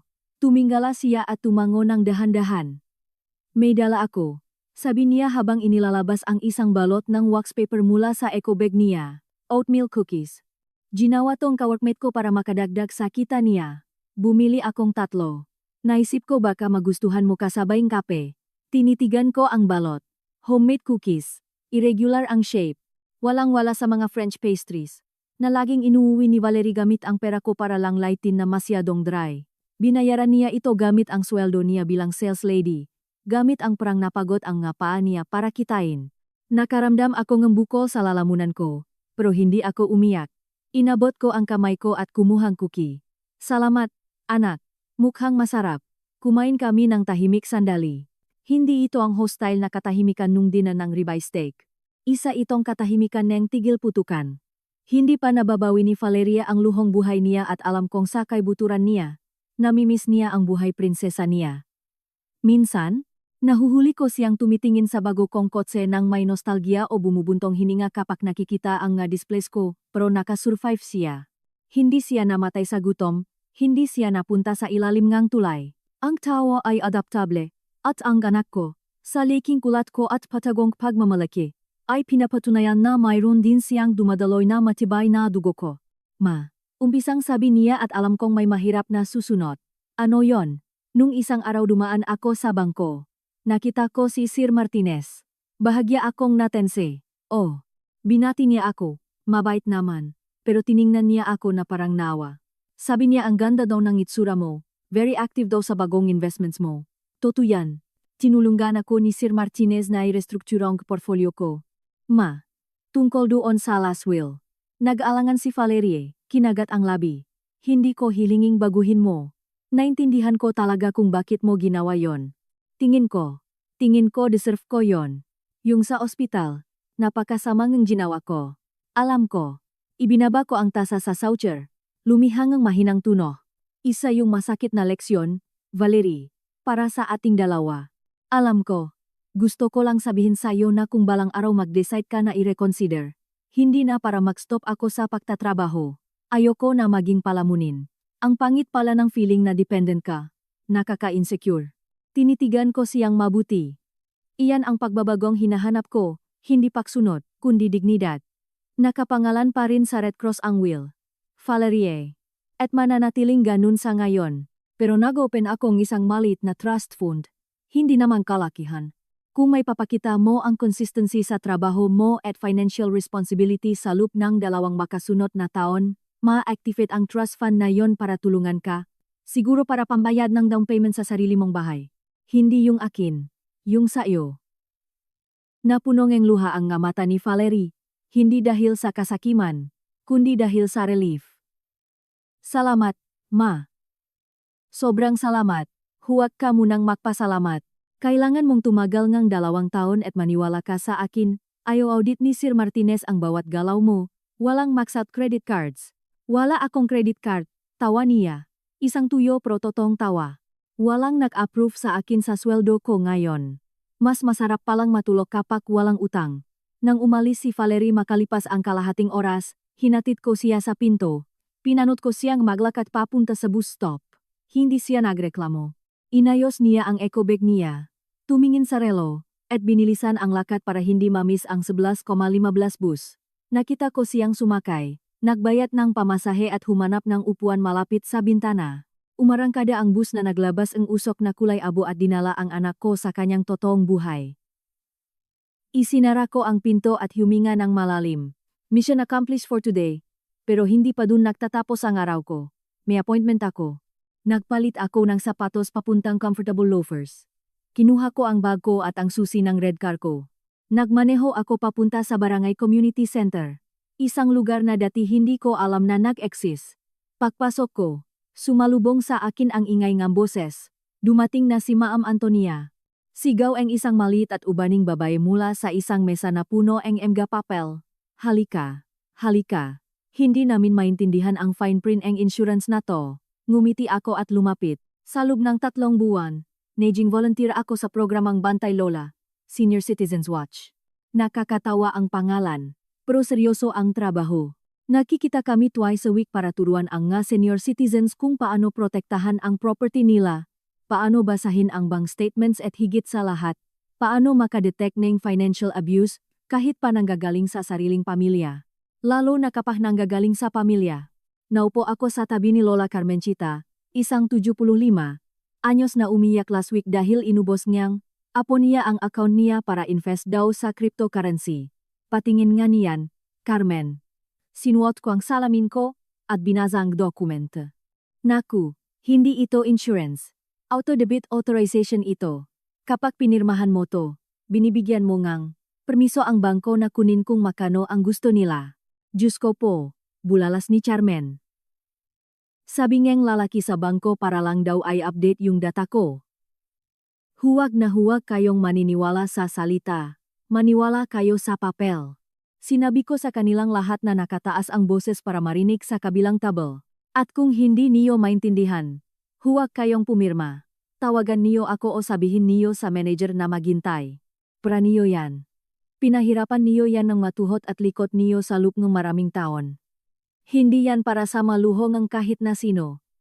Nakita ko silang tumango.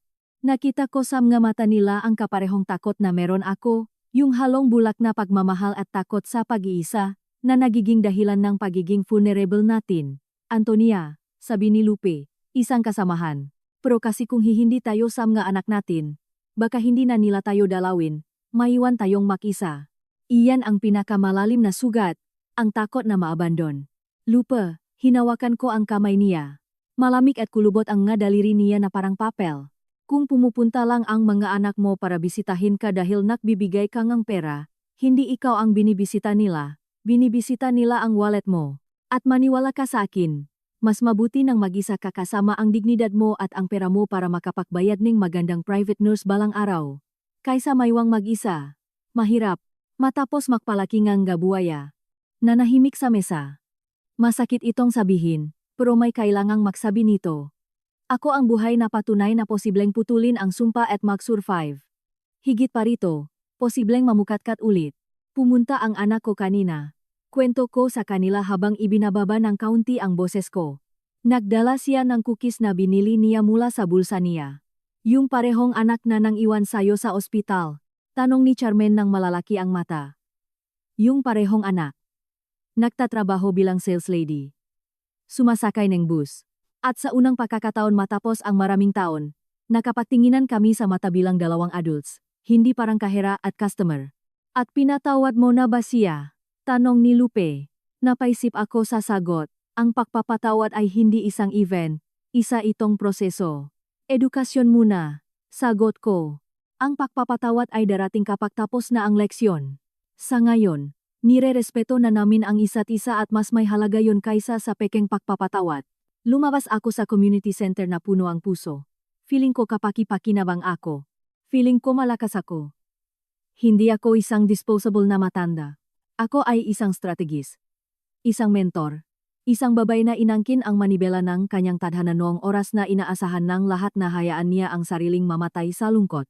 Pag-uwi ko, dumaan ako sa supermarket, bumili ng isang boteng wine, masarap na cheese, at grapes. Ngayon, sineselebrate ko ang 6th month anniversary ko, ang anniversary ng operasyon ko at ng muli kong pagkabuhay. Dumating ako sa bahay paglubog ng araw. Ang ganda-ganda ng garden. Gumapang na ang mga bougainvillea sa gate at sumabog sa kulay fuchsia. Ipinar ko ang pulang kotse ko sa garahe. Pumasok ako sa sanctuary ko. Habang nagsasalin ng wine, inisip ko si Valerie. Inisip ko ang masakit niyang paa at ang nasugatan niyang pride. Ginawa ko sa kanya ang pinakamalaking pabor sa buhay niya. Kahit na sa ngayon ay nakikita niya pa rin ito bilang parusa. Proud siguro si Ernesto ngayon. O baka takot siya sa akin. O malamang both. Naupo ako sa porch para panurin ang dapit hapon. Inilabas ko ang cellphone ko. Hindi para maghintay ng tawag, kundi para i-check ang itinerary ko. Next week, babiyahe ako. Hindi ito senior citizens trip. Pupunta akong Boracay. Mag-isa. Nagbook ako ng hotel na may view ng dagat, yung tipong ihahatid ang breakfast sa kwarto. Gustong-gusto ko pumunta rito noon pero hindi natuloy dahil peak season o kaya dahil kailangan ni Valerie magpa-braces. Pwede. Ang gayon perfect na ang ipin ni Valerie at ako. May empake pa akong maleta. Tiningnan ko ang screen ng phone ko. May message galing kay Valerie. Ma, salamat sa advice ng cookies. Masaya ang ka-workmate ko na nagustuhan mo. Magpahinga ka po. Napangiti ako. Maikling message, tuyo. Walang pekeng heart emojis. Isa itong totoong mensahe. Magpahinga ka rin. Anak, bulong ko sa hangin. Bukas kailangan mo na naman gumising ng maaga para makbus. Uminom ako ng wine at naramdaman ang init sa katawan ko. Ang peklat sa tiyan ko ay hindi na isang paalala ngang pang-abandona. Isa na itong battle scar.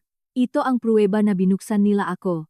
Pero imbes na maubos ako, pinuno nila ako ang lakas na hindi ko alam na meron ako. Ang gabi ay bumaksak sa siyudad. Sa malayo, naririnig ko ang ingay ng traffic, siguro ang parehong bus kung saan nakasakay ang anak ko. Pero dito, sa bahay ko, sa naibalik kong kaharian, kapayapaan lang ang nandito. Isang kapayapaan na ipinaglaban, bil per bil, luha per luha. Tumayo ako at nagtos sa buwan. Para kay Antonia, malakas kong sabi, At para sa lahat ng mga nanay na tumigil maging ATM machine para bumalik sa pagiging isang totoong babae. Pumasok ako sa bahay at isinara ang pinto ng mahina. Bukas, kailangan ko nang iempake ang swimsuit ko. Sabi nila ang asul na kulay ng dagat sa Boracay ay nakpapagaling ng kaluluwa, kahit tingin ko ang kaluluwa ko ay gumaling na ng kusa. Dito mismo, noong araw na napagdesisyonan ko na ako ang pinaka-importanteng tao sa buhay ko, ang buhay ay nagsisimula sa edad na 68 kung may lakas kang loop na putulin ang umbilical cord na sumasakal sayo. At Diyos ko, paano ko iyon pinutol? Ngayon, oras na para mabuhay.